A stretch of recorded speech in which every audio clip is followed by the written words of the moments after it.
একটা গল্প বলা যাক, আমাদেরই গল্প, আমাদের সাথে ঘটে যাওয়া রক্তে হিম ধরানো অভিজ্ঞতায় মোড়ানো এক গল্প। তখন অবসর একটা সময় পার করছিলাম আমরা, হেসে খেলে কল্পনার জগতে ডুব দিয়ে, কখনো বৃষ্টিতে ভিজে, পুরো আবহমানকে আলিঙ্গন করে নজরুল আর রবীন্দ্রনাথের সঙ্গীত সন্ধ্যার মূর্ছনায়। আবার বলিউড মুভির শাহরুখ খানের হাত ধরতে চাওয়ার স্বপ্নে বিভোর হয়ে কাটছিল ভালোই, কিন্তু তাতেও একঘেয়েমি। কী করা যায় ভাবতে বসে পড়লাম আমরা। প্ল্যান ফিক্সড, দরকার জীবনে অ্যাডভেঞ্চার। বেরিয়ে পড়লাম। বাসযাত্রার শুরুতেই ইঞ্জিন হলো বিকল, টানাটানি শেষে পৌঁছে গেলাম সবুজের খুব কাছে। কাগজের নৌকায় হলো সাওয়ার, দক্ষিণ পূর্বে ছুটে বেড়ালাম। ম্যানগ্রোভ, চা পাতার রাজ্য, পাহাড় হয়ে সমুদ্র সৈকত।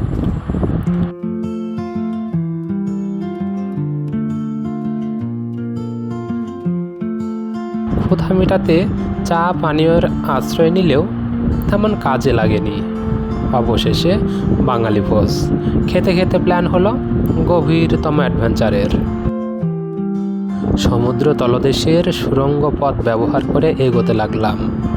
ধ্বংসপ্রাপ্ত গিরিপথে পৌঁছে আমাদের যাত্রা কঠিন হতে শুরু করেছে। কাঠের গুঁড়ির ওপর দিয়ে কখনো আবার কখনো স্ক্রুইড সাগরে পথ পাড়ি দিতে হচ্ছিল।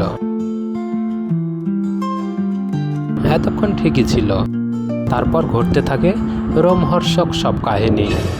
দানবীয় ডানা মেলে বরণ করা হলেও বিপদ আমাদের তাড়া করে ফেরে। শিহাবকে সিংহের থাবা থেকে প্রাণে রক্ষা করতে পারি, ওইদিকে ভৌতিক থাবা তাসফিয়াকে বন্দি করে ফেলে। তাসফিয়ার আম্মুর তো অবর্ণনীয় অবস্থা। কিছুক্ষণের মধ্যে তাসফিয়া আবার বিড়ালের খেলনায় পরিণত হয়। কল্পনার আলাদিনের দত্তকে পেয়ে যায় নিজের বশে। এতদিনের কাল্পনিক গল্প আজ প্রাণভোমরা হয়ে ধরা দেবে কে ভেবেছিল কখন। তার সাহায্য চাই, সে পথ দেখায়। সামনে এগোতেই দেয়ালের কান থাকার প্রমাণ মিলল। সেখান থেকে আশ্চর্যজনক কিছু শুনতে পেলাম। বাজাতে হবে নাকি ঘণ্টা, আর তাতেই মিলবে সোনা, রূপা, হীরা, জহরত। কিন্তু আছে তাতেও দুর্গম এবং মৃত্যুকূপ পাড়ি দিতে হবে। তাতে অ্যাডভেঞ্চারের চ্যালেঞ্জ না নিলে হয়?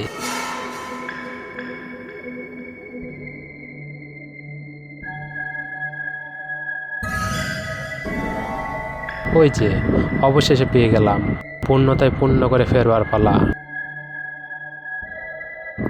অতি সাবধানে বের হয়ে জাহাজে উঠে পড়েছি। সমুদ্রের নীল জলরাশি ভেদ করে এগিয়ে চলেছি আমরা। আবারও আক্রমণের শিকার। তারা জেনে গিয়েছে আমাদের হীরা জহরতের কথা। শুরু হলো যুদ্ধ, এক অবর্ণনীয় যুদ্ধ। অবশেষে তাদেরকে পরাস্ত করে ইঞ্জিন রুমের দিকে গেলাম।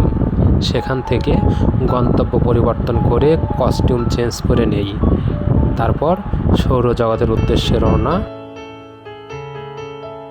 এবং পদার্পণ করলাম সৌরজগতে। তারপর